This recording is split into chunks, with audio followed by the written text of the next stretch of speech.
Welcome to Peter and Ruffy's football show here on STV. The main talking points on tonight's programme. Thistle to get a new £4 million training facility. Scottish football on the road to recovery. And how long can Wenger hold on at Arsenal? Just a few of the talking points. Alan Ruff is alongside me, Peter Martin, and I'm delighted to say our bootroom guest is Motherwell central defender Stephen McManus. Thanks for joining us in the studio. Lots to talk about for you two guys. This is probably the most difficult time we've ever had with you in the studio, Stephen, because Motherwell are right behind the eight ball with a massive game coming up on Saturday. Yeah, it's a big game. You know, it's one that I think it's a home game against Inverness, but it's one that we're really looking to win. The performances since Stephen Robinson's come in have been very good, apart from maybe the first half against Partick Thistle there. But it's important that we pick up points and pick up wins. Yeah. What's the psychology, the mood, the mindset of the players? Because you've been there before. I mean, Keith Lasley has said it's just not something you want to experience again. No, you don't. You know, there's still a lot of games to be played. We've got a good record against the teams in the bottom six so far. But again, you need to take it one game at a time, and it's a game Saturday. We know how difficult it's going to be because Inverness will come down hoping to get a victory or a draw. But we're certainly looking to win the game and hopefully we can kick on. Yeah, there's no point, and as you know, when you come on the show, there's no point in being two-faced about it. Ruffy's tipped you to go down. Just thought I'd tell you. No. I just thought I'd tell you. Just thought I'd tell you. Playoffs. Oh, playoffs, is it? Okay. Oh, well done, Ruffy. He's softened the blow for you. Okay. So, Ruffy, I mean, how do you sum it up? Stephen's not there. He's been out since 18th of February. And in that time, they've conceded 11 goals and they've only scored 5. Yeah, well, you just touched on it there. I thought the spur would be, they've been there before. You know, the players themselves know what they went through. So I think that would be what would spur you on to get yourself out of it. But as we keep talking about it every day, it's 15 points. You know, it's 2 wins and you could be safe, you know, and that's what you've got to say. You've got to look at the fixtures. Stephen's already touched on, they've got a good record with the teams that are down there, but you've got to win these games. But as long as, I'm still saying, as long as you're not adrift when it comes to that split, you know, you've got a chance. Yeah, well, we're talking about mindset and, you know, results and momentum. I mean, it's not going well for Inverness. If you have a look at the table, Stephen, you can see right now, I mean, Richie Foran is continually trying to come up with statements that can stimulate them, but he hasn't managed to get anything yet. You've got a 4-point cushion there, but the 3 or 4 clubs above that, right up into Ross County, are still in it. I think that's what we roughly touched on there. You know, you can get, if you can win 2 games in the spin, for example, it's going to take you shooting right up the league, but certainly everybody's focus is just, can they stay in the league? And that's paramount importance to us as a football club. We certainly believe we've got the players that are capable of doing that. But as Ruffy touched on there, you need to win and you need to win football matches. That's the difficult part. Yeah. How close is Moult? That's what every Motherwell fan will be hanging on. So a goal scorer to come back. Yeah, but I think he's been doing a wee bit of rehab stuff recently as well. So he's chapping with a bit to play. You know, the manager, everybody at the club's hoping that he comes back in and hopefully will be fit for the weekend. Yeah, that would be a huge bonus, Robbie, because as Stephen alluded to, there are no goals anywhere else in the team. Well, as Alan Archibald touched on it briefly last night, he was the main man that we're looking at on the team sheet for the game last week, and he's not on the team sheet, and it gives everybody a lift. Yeah. When you get a player like that who you know is a top goal scorer, you know, and he's not in the team, it gives everybody on the other side a boost. But when he's in the lineup, then you've got to start, you know, taking an eye out for him. Yeah, you just mentioned Partick Thistle. They're in the news today, and what a bit of news coming out of Firhill. They are on the verge of getting a new complex built for them, a new training facility which will cost around £4 million. And I think, again, the input from the Weir family has been immense on this, Ruffy. Yeah, it's absolutely fantastic. They've identified that, like all clubs, you need an academy. They're right into the youth and they put their money in there, you know, and the rewards will come. You know, they're not coming now, but they'll come in the next 2 or 3 years because, as Alan was saying, they've got some young boys who are really impressive. So all credit to the Weirs, and it's fantastic. And Stephen will tell you, when you've got your own training facility, it's fantastic. I remember the times when I was there, it was up to Rockhill Park and putting the jackets down for You know, that's how bad it was, but it just shows you how things have come on now, and it'll be fantastic for the players. Yep, absolutely. And the managing director, Ian Maxwell, clearly delighted that in the 141-year history, suddenly they can look at a training complex which can benefit all at Partick Thistle. Well, I mean, it's been the single biggest missing link at the club for a number of years. You know, we've made a lot of progress off the park, and the fact that we've not had our own facility and we've been dotted about Glasgow has been, you know, it's one of these things. It's where we are as a club. There's nothing wrong with that, and we've always had an eye on whether we could go and do our own thing, whether that would have been in partnership with somebody else. So I don't think anybody thought in our wildest dreams that we would have our own facility. You know, so to be able to look forward to that's incredible. Well, it's not only incredible to look forward to it as a facility, it's also, I think, you know, a really bright future for Partick Thistle, you know, developing their own talent and attracting people with this complex. Yeah, I mean, you look at when Rangers and Celtic are trying to identify players, you bring them up, you let them see the setup, you let them see the training ground, you let them see the stadium, you show them pictures of what it's like when it's full, and that's the kind of thing that sways players to sign on the dotted line, and that'll be no different for Partick Thistle. If they've got a beautiful complex, they will attract a better player. Yep, absolutely. Over and above that, I think the structure is in place now. Of course, Tommy Burns used to say on many an occasion to me, bricks and mortar don't make players. You know, it's all about the coaching within that. Yep. But to have the good facilities there in the first place, you know, then you can start to put the coaches in. Absolutely. You know, when you look at if you've got your own academy, players can stay out as long as they want at training, at first team level. You know, too many clubs, certainly in our country, they've not got it, you know, which means they're fighting over where they're going to have to train. As Ruffy spoke, they're jumping cars, they're jumping minibuses. When you've got your own base, it's a brilliant place to be able to go into work every day. You know that you can stay and train as long as you want. You can go out in the afternoon, do whatever you want to do. And I think if you're developing young players, it's a great tool to have. Yeah, there's no doubt that will dominate the back pages tomorrow morning. As far as the papers this morning, here's a look at the Sun first of all, and it was Brendan Rodgers' comments that he wants to add 3 more players of the calibre of Scott Sinclair. He's already talked about adding a number 10, and there's Dave King saying that he's going to stump up money in the summer. And the Records find me the new Philip Coutinho. That's a bit of a tall order, but certainly Celtic will leave no stone unturned there. And the Press and Journal, again, we were talking to Stephen, Richie Foran has warned jobs are at risk at Inverness, Caledonian Thistle, if indeed they are faced with going down. And of course the money drops immensely when you go into the Championship, and figures have been released today, Ruffy, that just highlight the type of money that's in offer. Not the riches of the Premier League in England, but I think if Celtic win the league they get 2.8 million. And down at the bottom end you get something like 700,000 before you drop out into Championship money, which is a drop in the ocean. Yeah, that's why Alan Archard was saying yesterday the difference of being in the top 6 for the first time is going to generate money. I think Maxie's already said it could be as much as £500,000 with the gate receipts. And to any manager, you know, being handed that kind of money when you've never been handed it before, it gives you a wee bit of leeway in the kind of player you're going to identify. Yeah, and of course the good news, Stephen, is that the attendances are up. I mean, up, I think, something like 49%. You know, on average, we've got 14,000 extra fans coming in there. And I think a lot of it's to do with Rangers' return to the top flight. Yeah, I think that was why it was of paramount importance that Rangers come back into the league. But there seems to be this season, there's a wee bit more of a buzz around the grounds when you're playing at them. You know, and listen, as players you want to play in full houses, best. I think it's important that we try and maximise the product that we've got, and you want to get younger fans in. You want to get young kids into the games because they're the future that are going to come and support the teams. So it's great to see the attendances have improved. Yep, and there's only one now, according to Begbie's trainer, the finance experts, only one club in financial distress, I wish I could say it, out of the 42 clubs, Ruffy. You're not going to tell me who that is, no? Well, I don't want to guess. Yeah, I don't want to guess. You know, I don't want to throw it out there. Oh, and then suddenly the club give it. They don't name the club. They just say the one. There's one. So you know who you are. Well, I was going to say to you, and let's not forget, that's tonight's competition. Who is the club in financial distress? I mean, at the end of the day, the fact I think we were talking about maybe 3 or 4 the last time. So one's good news. Yeah.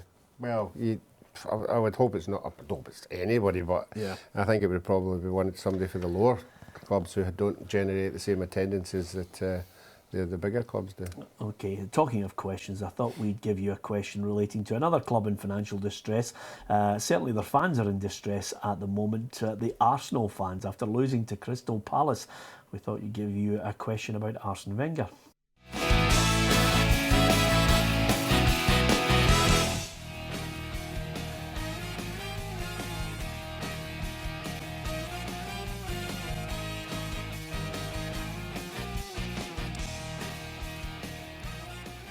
So close, but yet so far, Ruffy. You were a couple of years out, just one for Stephen. 1996. We'll talk about Arsene Wenger towards the end of the programme, and maybe throw in Claudio Ranieri as well. Some interesting viewing last night with the former Leicester boss. There's some votes to be cast for the Player of the Year. I wonder if you've got your own choice who you think should be Scotland's Player of the Year. Of course, the event itself is held at the Hilton on the 7th of May. And the players have actually started to cast their votes. I think we were talking about it as if the votes were already in, Ruffy, which I think you might have gone too early on now. Partick Thistle have voted today, Motherwell have voted today. Here's the 5, and I tried, I really put a lot of thought into it to try and come up with players that genuinely could be contenders in other clubs. I could only come up with these 5. Moussa Dembele, Scott Brown, Kenny Miller, Stuart Armstrong and Scott Sinclair. Have I missed somebody, Ruffy? The only person I would add to it would be Tierney. I think the wee boys had another great season, and also moving into the national side as well. But who to leave out? I think you've done well putting Kenny Miller in, and I think he deserves to be there. I think he's had an absolutely fantastic season, and but who to drop out, I don't know. Yeah, give me your thinking behind how difficult the vote was.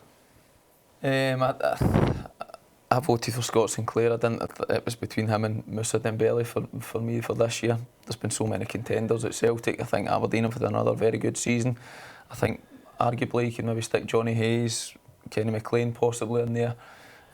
But I hope Kenny gets the recognition that he deserves this year. I think for what he's done, he's carried the can for Rangers this year, and at 37 years of age to do it week in, week out, it's a tremendous credit to him as a person and as a player. So I hope Kenny gets on the shortlist as well. I think he thoroughly deserves it. Yeah, it's one of those difficult ones, Ruffy. I know you always say that some people don't get the votes because there's a bit of tactical voting here and there. Even when I was looking to try and see if there was anyone who thoroughly deserves to be pushed in the nominations, Stephen mentioned a couple of Aberdeen players, and I even looked at, Adam Rooney scored 17 goals this season, but I was actually struggling at that point thinking, am I being unkind? But but unfortunately, when you mentioned Rooney, you mentioned the other strikers, and the other strikers are Dembele and Sinclair. So you're comparing against each other, and I think the two Celtic boys have done better. So I think they're going to get the vote. And again, the boy Armstrong has forced himself into the scene, and he's been tremendous. But then, as we were discussing, do you vote him because he's only been in like 6 months of the year, he's not been in the year, and that's what players have to. But as Stephen said, you're sitting in the dressing room and everybody's ticking, and somebody will, who are you? And then somebody will say, I can't vote for him. Or I better not vote for him then. I think that's what we were speaking about earlier, Ruff, about the timing. The timing is better this year, it's later, because there's more happened in that. It's usually January.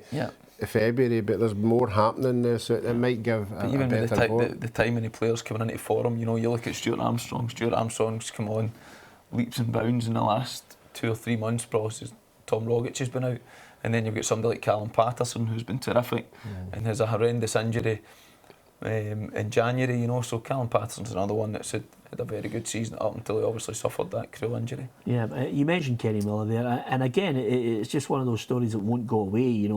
I think everybody's been commenting on the fact if they don't do a deal for him at Rangers, they'll have no shortage of offers, Ruffy. I think a number of people will look and say, who cares if he's 37? If he's scoring goals, he's in. Yeah, that would be any other club in the SPFL. Maybe not Celtic, obviously, but any other club would take him.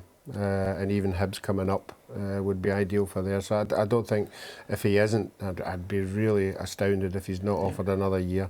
But if he wasn't, he could pick anybody. Yeah, I mean, we're big fans of him. I think he's also a fantastic role model for kids in his attitude to the game, Stephen. He has, Ken, he's got better as he's got older technically as well, but his attitude, his application. I've been lucky to play with Kenny for quite a few years at Celtic, and then obviously international set up as well. And he's a really, really good teammate, somebody you can really rely on. He's got very high standards, which he sets himself, so he's a credit to himself and his family. Yeah. One of the stories in the back page there, Ruffy, Dave King says he'll stump up the cash in the summer. I mean, some Rangers fans might get slightly cynical on it and say, well, it's fine saying that just at the time when everybody has to renew their season tickets as well. Yeah, but I think the Rangers supporters now are at the stage now, shows your money. I think it's okay going on the back of a paper and saying, I'm going to do this, I'm going to do that. Let's see the player that's coming in. Let us see the first 2 or 3 signings, where they're from, how much they're going to be, and then we'll judge, where we're going to go next year. Because I think that the supporters have hung on in there with their own money, so they really do need some other investment. Yeah. Okay, I'm going to switch attention just to a couple of stories that I think are worthy of our comment. I thought chant of the year might have gone to the Leicester City fans who sang to the Sunderland boss, "You're getting slapped in the morning," rather than "You're getting sacked," which is still up there. But I thought last night it really took the biscuit. I settled down to watch Crystal Palace against Arsenal. I mean, the Crystal Palace fans are shouting "Ole" when they're holding on to the ball in a Sam Allardyce team, which I thought really was taking the biscuit. But then eventually, when the Arsenal fans wouldn't throw it back to one of their own players, Hector Bellerin, and started singing to him, "You're not fit to wear the shirt." And I thought that's the absolute final condemnation of Arsene Wenger's side. Yeah, I think so. I think unfortunately it's turned that way. I personally don't think he deserves it. I would have liked to have seen him walked with his head held high for what he's done for the club, and it's a horrible thing when you see that your own fans, giving your own players stick, and obviously the manager. So it'd be interesting if they do leave it to the end of the season to decide what he's going to be doing. Yeah, it's a strange thing because with every defeat, it becomes more and more painful, especially in the after-match interviews watching them. I think so, and the fans have been relentless. So there's phoning radio stations every other day. There's analysts that are commentators are criticising that Arsene Wenger, as Ruffy says. I think he's earned the respect to be able to call it a day when he decides, but I think that they definitely need change. Yeah, it's interesting you say that. I mean, can you imagine the press conference when he says, "I've just decided to stay on for another 2 years." Have you? Anyway, another couple of things I wanted to get your thoughts on, lads. Of course, football I'm going to nip out just after the programme, Ruffy, and head to Capello. Morton against St Mirren. It's just massive in the Championship. It's a massive one for St Mirren. I think St Mirren thought they were going to get 3 points at the weekend. They never. So they still have to keep picking up points, and picking up points is going to be the important one to get them away from that relegation. I've been saying all along, the last time I was there, Morton played them off the park. Jack Ross has transformed them. Yeah, they've got a real bit of momentum going, which is, at this time of the season, is key. Jack's went in and he's done a terrific job with some very, very good young players. Lewis Morgan's obviously one that catches the eye any time that you see him. Stevie Mallon's there as well, so they've got some very, very good young players. But I think they've got a very tough run in between now and the end of the season, so it'll be a big few games for them. Yep. Okay, Dundee United are taking on Dunfermline as well. Got to get your thoughts, lads. Here are the Champions League matches to look forward to over Tuesday and Wednesday. Borussia Dortmund, Monaco, Juventus against Barcelona. Barcelona, incidentally, Ruffy, knocked out your tip to win the Champions League, Paris Saint-Germain, just in case you need reminding. And Atletico Madrid, Leicester, and Bayern Munich, Real Madrid. And because I'm so petty about it, it's the end of the road for Leicester. It's all over for them, When Ranieri said he doesn't blame the players last night, he thought somebody else was up to the skullduggery in the background. I wonder if he'll ever name that man that he had to go face to face with. I think he's too much a gentleman. I think he's too much. He's been in the game a long time, and I think he's past that now. I think he knows himself, the problem, but I think he'll keep it to himself. Skullduggery in football. Who'd have thought, Stephen McManus? Who's your tip to win the Champions League? I would go Real. Yeah. I'm glad you didn't say Barcelona, because the problem is, Ruffy, the only problem I do have with them is they do concede goals, and they're still not great at, the ball getting launched into the box since Puyol, your old mate, left. So, who are you going for? I have my doubts with Real and Barcelona. I think it's a new team that's going to come forward. Give me that name. Give me that name, Ruffy. I've said Atletico. I think Atletico defensively are very difficult. They might bore you to tears, but they're very, very hard to beat. I think they'll be there. Okay, Atletico and Real. Well, on previous experience, let's hope the two of them are not in the final, because that really would be a snore fest. You can give us your thoughts. Give us your thoughts at Peter and Ruffy with regards to our choices and the nominees for Player of the Year. Thanks to Steve McManus. We wish Motherwell the best in their bid to escape playoffs. From Ruffy and myself, good night.